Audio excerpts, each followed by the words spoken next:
lango ndiye Yesu Bwana, wote waingie kwake.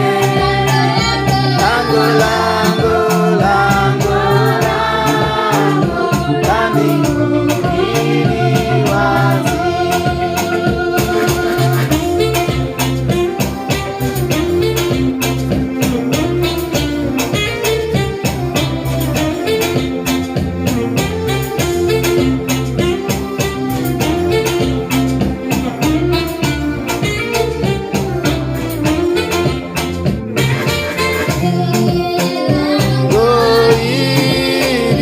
Hata sasa ni wazi kwa wakubwa na wadogo, tajiri na maskini.